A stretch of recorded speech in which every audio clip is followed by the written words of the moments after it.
Perfect. All right. We got one page through the first time reading with chapters out of context. I've been working in here a lot and I'm pretty stoked about what's to come, but I want to continue the chapters out of context because it was kind of embarrassing. What we read, I think, was described right here on the cover. These two guys pulling up and then going to drink some water. So we're gonna keep reading it. Oh, and I need a timer, dude, because I'm not going forever here. Ooh. Yes.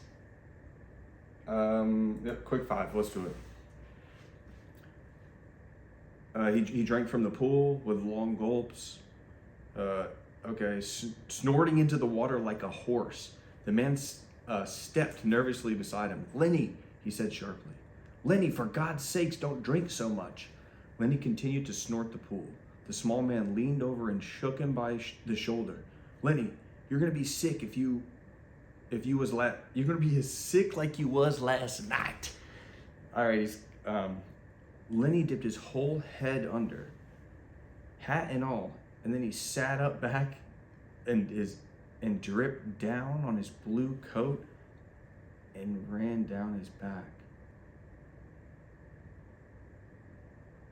"Not good," he said.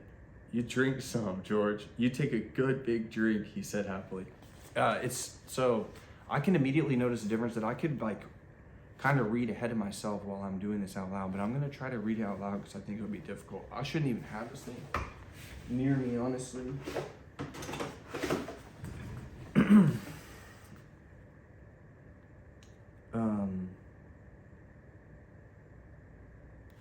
Did I? Lenny dipped his whole head under, hat and all, and then he sat up, back on his hat, dipped down his blue coat, and ran down his back. "That good," he said. "You drank some, George. You take a good big drink," he smiled happily. George unslung his bindle and dropped it gently on the bank. "I ain't sure it's good water," he said. "Looks kind of scummy." Lenny dabbed his big paw in the water and wiggled his fingers so the water arose a little like splashes. Rings widened across the pool to the other side and crack came again. I don't even know why I said crack. Oops. Lenny watched them go. "Look, George, look what I done." George knelt beside the pool and drank from his hand with scoops. "Tastes all right," he admitted. "Don't really seem to be running, though. You never ought to drink water when it ain't running, Lenny," he said hopelessly. "You drink out of a gutter if you was thirsty." He threw a scoop of water into his face and rubbed it around with his hand, under his chin and around the back of his neck. He replaced his hat, pushed himself back from the river, drew up his knees, and embraced them. Lenny, who had been watching, imitated George exactly. He pushed himself back, threw up his knees, embraced them, looked over to George to see whether he had done it just right. He pulled down his hat a little more over his eyes, the way George's hat was. George stared morelessly at the water. The rims of his eyes were red with sun glare. He said angrily, "We could just as well get rode clear of the ranch if that bastard bus driver knew what he was talking about." "Jess, a little stretch down the river," he says. "Jess, a little stretch. Damn near 4 miles, that's what it was. I didn't want to stop at the ranch gate, but that's what too goddamn lazy to pull up. Wonder he isn't too good to stop in Soledad at all. Kicks us out," he says. "Jess, I bet it was a little more than 4 miles. Damn hot day." Lenny looked timidly over to him. "George?" "Yeah, what you want?" "Where we going, George?" The little man jerked down the brim of his hat and scowled over at Lenny. "So you forgot that already, did you? I gotta tell you again? Jesus Christ, you're a crazy bastard." "I forgot," Lenny said softly. I tried to forget. I try not to forget. Honest to God, I did, George." Okay, I'll tell you again. I ain't got nothing to do. Might as well just spend all my time telling you things and let you forget them.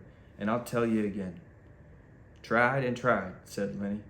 "But I didn't do no good. I remember about the rabbits, George."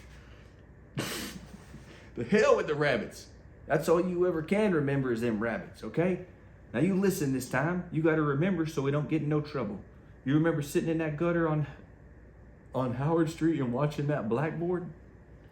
Lenny's face broke into a delighted smile. Why, sure, George, I remember that. But what'd we do?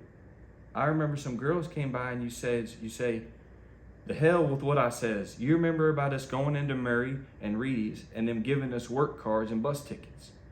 Oh, sure, George, I remember that now. His hands went quickly into his side coat pockets and he said gently, George, I ain't got mine. I must have lost it. He looked down at the ground with despair. You never had none, you crazy bastard. I got both of them here. Think I let you carry your own work card? Lenny grinned with relief. I thought I put it in my side pocket. Damn it, I feel like, okay. So I do feel like I read a little bit better as we get going. So I gotta keep practicing. And if I'm still recording, oh nice, this is what we got going on in here. Here's the desk setup. I'll hit the 0.5. The room is back here, but it's kind of messy, so we won't go. The kitchen is like coming together. All the tools down here, but it's way more open in here. I'm stoked to have the sewing set up right here. Check it out. I mean, I guess I can show you guys the setup on the stick. What are we looking at in there? My nasty bathroom? Peace.